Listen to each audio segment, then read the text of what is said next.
Good afternoon, Evan. How are you today, kid? Let this be a life lesson. When you try, good things happen.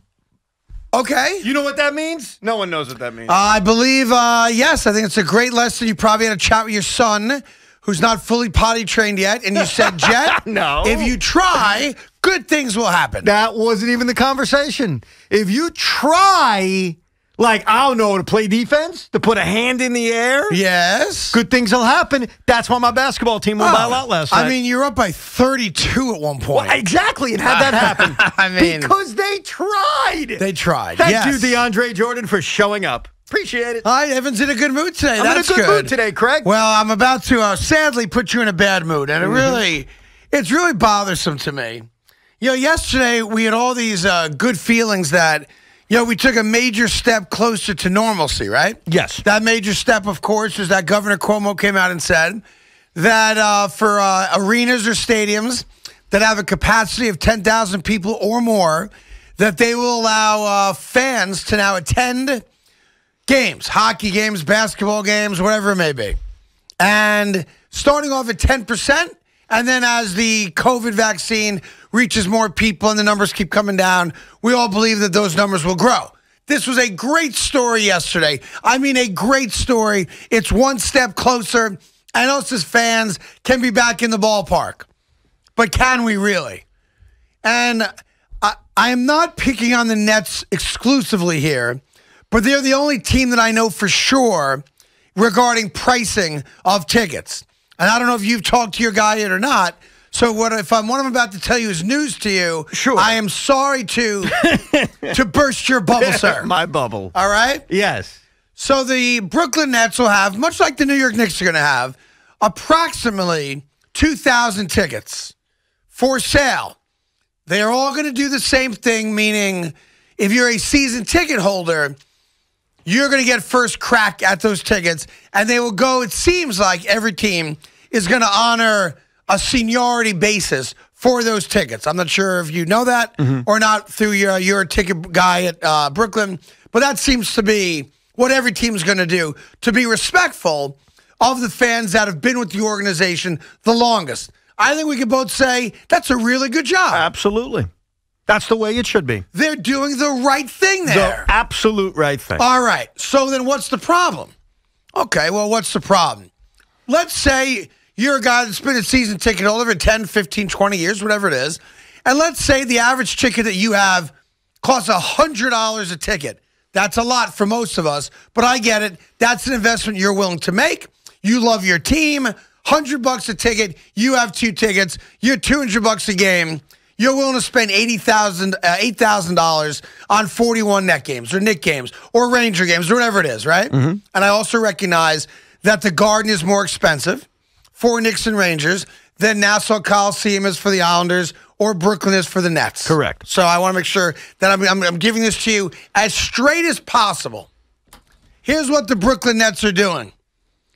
For you to get a ticket to the 20 remaining games of this regular season at Barclays Center, regardless of the fact that you might be spending $100 a ticket for your season tickets that you've had for 20 years, your starting price is over $600 per ticket. That's a problem. That's not right.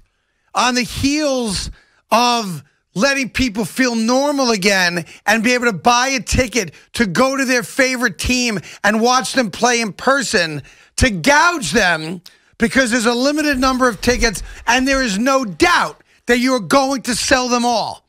Every team here, from the most popular, the Yankees, to the least popular, the Devils. If there's only a couple thousand tickets, they are going to sell every ticket no matter how much they charge. But it's not the right thing to do. It's not. Here's the reality. And it doesn't make a big enough dent in their bottom line to do it. Well, ideally, you're right. I mean, ideally, you wouldn't have to spend $600 a ticket to go to a Nets game when half the time they don't even try. Let me just throw that in there. But if sports teams could, they would charge everybody $600 a ticket. I mean, think about it. The reason why Madison Square Garden is more high-priced than Barclays Center and Nassau Coliseum is because they can. Yes, that's right. So this is an extreme example, but not a shocking example of because we can. It's not right. It's supply and demand. If they're only going to give out 2,000 tickets, then this is to be expected. Why? Why does it have to be expected? You know why, Craig? Why do we have to bend over and take it? Well, look, we don't have to, but we are. Because if you want to go to a game that badly, and there's only 2,000 tickets of it, you're going to do it. I mean, you could look at the Knicks, and I don't mean to pick on them because, again, they can. The Knicks ticket prices for the last decade for the product that's been on the court has been ridiculous. Sure. But the reason it stays the same is because people are willing to pay. And they sell out every game as bad as they've been. Correct. If 2,000 people are willing to pay, and by the way, and I think you know this, that $600 mark is the low end. That's right. That's the low end. That is the minimum entry point. And not only that, you can't buy tickets to one game. Right, the whole thing. You have to buy tickets at $600 a ticket minimum to every game. I believe it's 20 total games. For the Nets, it's 20, yeah. Okay, so the Nets are saying to you, to our diehard, most longest-standing fans, the minimum price to get in per ticket is $12,000. Yeah.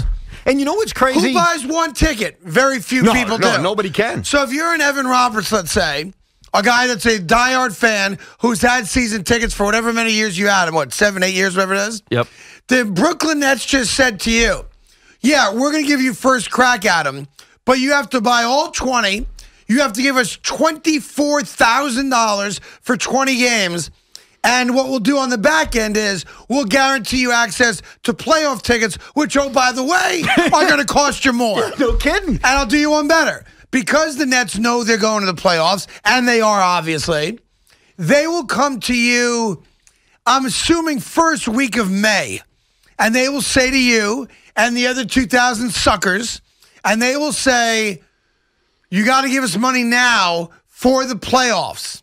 And whatever money's not used because we don't advance, that can go towards next year, the year after that. Right. So we figure they always max out. So let's say max out, home court advantage. There could be 16 games in Barclays Center this postseason, right? Yeah. $1,000 a ticket. That's $32,000 more. Right. So who is going to sit there, a guy that's got a $50, $60 ticket normally, and now say to the Brooklyn Nets, here's $24,000 now and another $32,000 come May 1st. Here's $56,000 for my 2 tickets. Especially if you unbelievable. If you buy the tickets I have bought over the years, which is significantly less than what you just laid out. I imagine it is. I mean, that would basically be 6 years worth of tickets. Now, I had this conversation with my ticket rep. You did? I did. I wanted to find out the information. Has anything I've said inaccurate? No. Okay. The one thing I don't want to correct you on, but I'll just go based on the past. Based on the past, the Nets, the Mets, and I think the Yankees too, have a pay-as-you-go postseason option. Okay. So they're not literally charging you for every possible game. They're charging you as the games are played, which is huge. Because why would you want to lay out money that in the past were very unrealistic to be used? Okay. Like in 2019, why should I pay for the NBA Finals? There was no chance of that happening. Here's my fear. That could change. Number one, I think that's going to change. I don't know that to be factual, but it makes sense to me. They're in a money grab. Very well could. Here's my fear, though. It's not just going to be the Nets, and I know it sounds like I'm picking on the Nets. I'm only using the Nets because I happen to know the numbers. I have not seen the numbers for the other teams and arenas. When we get them, we will do that. We will bring them to you, so it's fair across the board. My biggest fear is not about basketball. It's not. It's what? It's baseball. My biggest fear is that the Mets, who fancy themselves a World Series contender, the Yankees, who, of course, fancy themselves a World Series contender, neither which of those franchises are going to have any problem selling all, let's call it 5,000 tickets that they're going to have available for the first month of the season. They'll have no problem selling them. My biggest fear for the average guy listening to the show that we try to, relate to and spend time worrying about is baseball, because you're talking 80 games. Here's why I'm going to calm your fears, I think. basketball costs more money in general. Let's forget pre-pandemic, there's only 2,000 seats available. If you wanted to sit in a primo seat at Barclays Center or Madison Square Garden, the prices were absurd to begin with. There are lots of absurdly priced basketball tickets. Now, there are some in baseball. For sure there are. Most of the stadium is not priced that way. Most of the stadium at Yankee Stadium in Citi Field is priced in a more normal kind of way. Well, baseball is still the most affordable professional sport to go to, but let's not get that twisted either. You can't sit field level for less than a nickel a ticket. That ain't happening. It's not. It depends. If you want to be in like the legend seats at Yankee Stadium, it's a nickel minimum. I agree with you. Right. But I think there are more seats in that kind of ballpark that are not overly priced. The other thing is, I think when we're looking at Yankee Stadium and Citi Field, I think we're looking at much more than 2,000 people in the building. Well, I think that's it. It's supply and demand. The only reason the Nets and the Knicks, and I bet the Knicks prices are going to be higher, which is hilarious considering the product on the floor, but the Knicks can. The Knicks price is already higher, so I agree with you. No question. I agree 100%. As long as, and you may not like it, I don't like it. Look, it's affecting me as a longtime season ticket holder because I could tell you this, spoiler alert, the odds are very low, I'm going to accept that. I'm not going to pay that kind of money. Because when you go home and sit down with your wife and go over your finances, you're going to say, do we have or want to spend $24,000 on 20 games? And here's, because I spoke to my wife for like 5 minutes. We had a conversation about it. She was like, you got to be kidding me with these prices. Right. The thing that's given me pause, and I think many Net fans who have this opportunity, they will have the same pause, is the playoffs. That's the carrot they hold over you. The playoffs. Now, how do you, as a diehard Net fan on the verge of what might be a legitimate championship run, who's invested X amount of dollars in the team, plus all the heartache and the time, if you don't say yes to the season tickets? Look, you're unique. Could you go as a member of the media? We all know you can. Yes. That is not my intention. That's not the way you want to go. No. You like to go as a fan. No. So are you willing to say, there's a good chance I'm not going to a single Net playoff game? Well, I think the attitude I'm going to have, and I think other Net fans may have this attitude, is I can't pay that kind of money for 20 regular season games. I can't. And it may be better to take the playoffs on a case-by-case basis. Hoping that the ticket becomes available. Hoping the ticket becomes available. And look, here's the beautiful thing about the world we live in now. And I experienced it when Mets were playing the Royals in the World Series. And I told you I was flying to Kansas City for Game 6. I was on StubHub, where there's a will, there's a way. It may cost you a crazy amount of money, but we now live in a world where if you want to go to a sporting event, you can go. We have all these apps now. You log on, you pay the money. You may be better off, if you're a diehard Net fan, of taking every playoff game on a day-by-day NBA marketplace StubHub basis as opposed to committing that kind of money. I just think it's such a bad look for them to do it. It just they have to do it. They don't. But here's the thing: they were prepared to play the rest of the season with no fans. That's on the table, of right? course. So the fact that fans, a limited number of fans, are being allowed in doesn't mean that you gouge them for every last penny. Because look, knock on wood, Joseph Tsai doesn't need, quote unquote, the money. James Dolan doesn't need the money. The Steinbrenners don't need the money. And I understand you're running a business and you know you're going to sell them. I get it completely. But because of what's happened with COVID and this being the first positive step towards normalcy, why do you have to bastardize it by charging people money you know they can't afford? Listen, in a beautiful world, of course I agree with you. I agree with you completely. I wonder what the Mets are going to do, considering that their owner's richer than any other owner. But that doesn't even matter. I'd like to know. And you know that doesn't even matter. I want to know the answer. As a business, here's what you do, whether you like it, whether I like it or not. You charge what you're capable of charging. That's not true, though. Here's why. It is true. No, I'll tell you why it's not. Why? Because the Yankees have privately and very publicly complained about the whole secondary market situation, where they sell a ticket for $30 that they know is going to resell for $50. It's why a lot of these teams have deals with StubHub and companies like that, because they're not maximizing the revenue off their product the way they want to. It is a huge problem for them, for every team. And those teams complain about it. So They have always sold tickets for less than tickets are worth. Hold on. I don't know the answer to this, especially because we even talked about this yesterday. To go to a sporting event under the model that was set out by the governor is a process. You got to get tested. Right. You've got. How do we know what these prices look like on the secondary market? They may be higher. Like if I purchase these tickets, and I do not plan on doing so right now, maybe you would be able to sell them on the secondary market for more. Yep. And if that's the case, isn't that consistent with what you just laid out? There's only 2,000 tickets available. Yes. So, of course, it's supply and demand. I get it completely. And I'm not saying I like it. I hate it. I have sat through, Craig, some of the worst basketball ever as a season ticket holder. I've watched garbage dreaming of this. Okay, let me ask you a question. And now that opportunity's not there unless you want to pay triple, quadruple. I'm going to ask you to go back in time. Do we have the go back in time machine available? I think we do. That's the go back in time machine. Yes. I want you to go back to April and May of last year. Okay. COVID's wreaking havoc on the world. I recall. We're trying to figure out what the hell the thing even is. Everybody's locked down in their homes. Yes.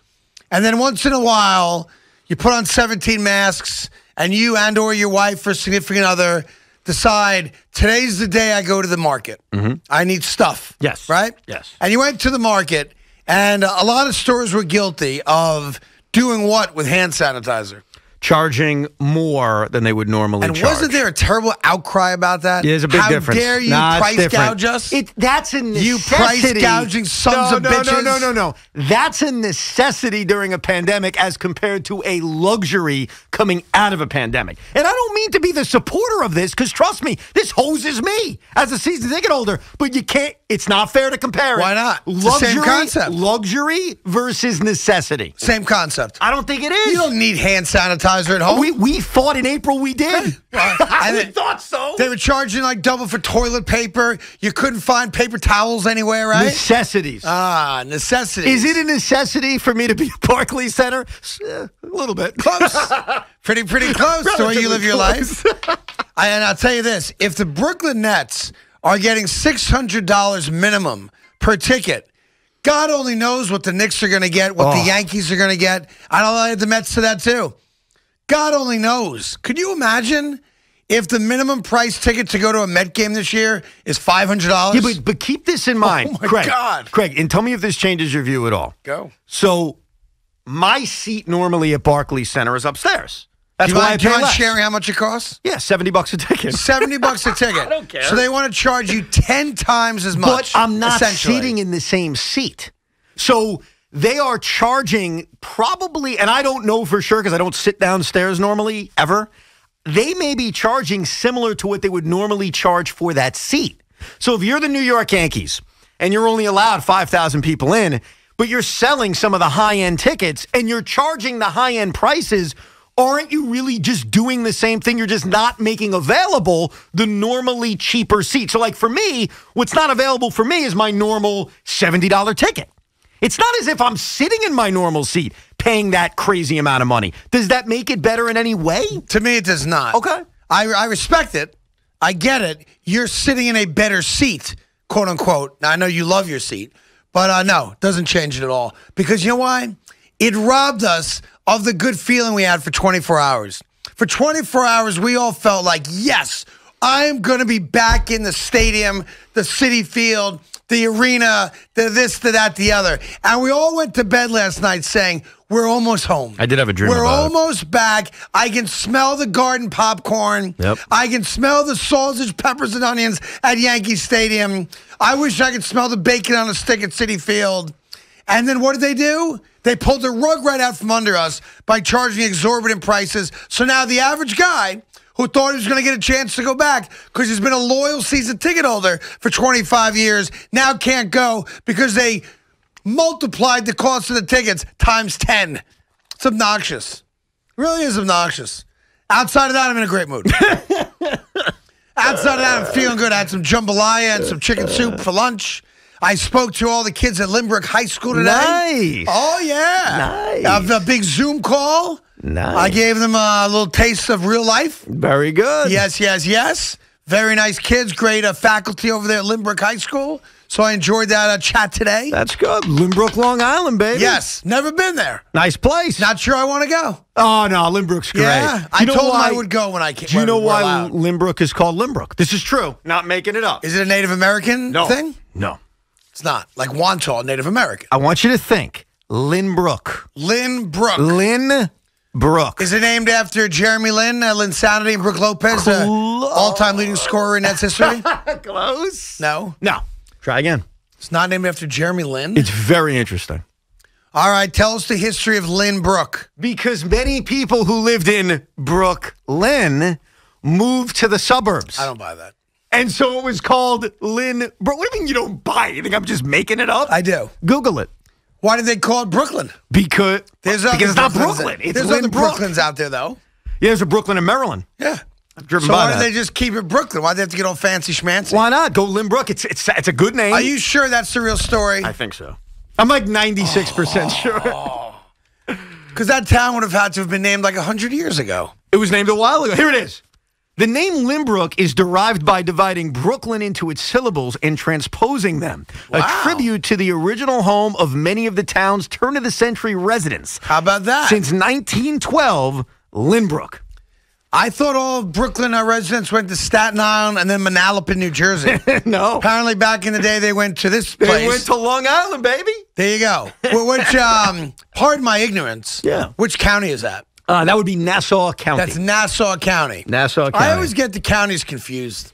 Why? I don't Nassau know. is the western part of Long Island. I don't get that. Suffolk is the So way where are the eastern part. Hamptons and Montauk? That would be Suffolk. That's Suffolk because it's east. Suffolk, correct. East. Yeah, I was from Nassau.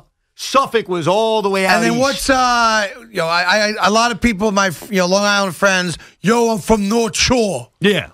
Which county is that? Well, the North Shore of Long Island I'm familiar with is Nassau County. So North Shore, Nassau, end to end. All right. Well, I don't know end to I'm from end. the South Shore. Well, I don't Where know is that? I don't know if the North That's a Shore Suffolk and the County? South shore of the island. Yeah, but does that extend all the way into Yes, Suffolk? pretty much, yes. Okay, see, that I didn't know. But I thought Long Island goes east to west. It does. does. So there's a north part of it and a south part It of it. doesn't just go east to west. It does go east to west, but Yeah. it's a landmass, so it has a little bit of a north side and a southern side. But it's more east to west than north Well, to south, right? Yeah, it's longer. So Montauk is east, not south or north, right? Depends where you're looking. Like is Montauk northeast? So is that North Shore? Well, the problem with Montauk is when you get to the tip of Long Island, the very tip, there's like nothing. It's no north or south. But It's I'm just wondering, the tip. like is Montauk North Shore or South Shore? Both. Both? I'm going to go with both. Yeah, it's just east. It's just east. It's just these. That's what I was asking before. I'm from Franklin Square. Franklin Square is South Shore. Franklin Square, Yeah. South Shore. I think for some reason where I go to the beaches in Montauk, I think it's the southern part of the tip of Long Island. So technically Well, it's the yeah. South Shore, but it's really thin, Craig, like really tiny, you know? They have the North Fork and the South Fork of the Hamptons. Yeah. Do you know why they call him Manhasset? Because they left Manhattan. No. Yeah. According to Joe Marachik, the graphic joker, Yeah. he said the Native Americans settled there. Man has set. Huh. Manhasset. Interesting. That's a good one. That is I don't know not if that's bad. accurate, but I like Is that as story. good as Lynbrook versus Brooklyn? I never knew that about Lynbrook. But you love that I story, like that right? story. There you go. Because, my family from Brooklyn. Yeah. So I do like that story. So listen, we got lots to do today. 877-337-6666. So are both counties in both shores or no? Say that one more time. Is there a North Shore and a South Shore of Nassau County and Suffolk Yes, County? because the North Shore extends. It's just the northern part of Long Island, which is the Long Island Sound. Yeah. The southern part of Long Island dips into the Atlantic Ocean, if you've heard of that. God, so is there more pride about shores or counties? Oh, counties. Counties. Yes. Got it. Not more like, we're North Shore. Yeah, but wouldn't you rather go to the beach on the South Shore so you can Yes. be in the Atlantic Ocean as opposed to the Long Island Sound? Now here.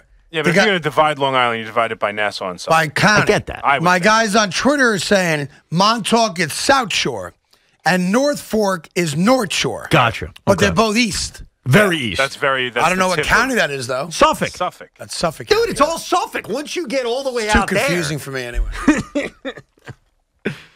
Well, It really is. I never understood it. Your meeting today was with Nassau County. That's why I wondered. I was in Nassau. I wasn't physically there. I was on Zoom. Gotcha. Yeah. So I was in which county? Nassau. So what's up, my peeps in Nassau County? Lynbrook, keeping it real. Getting people pregnant. 877-337-6666.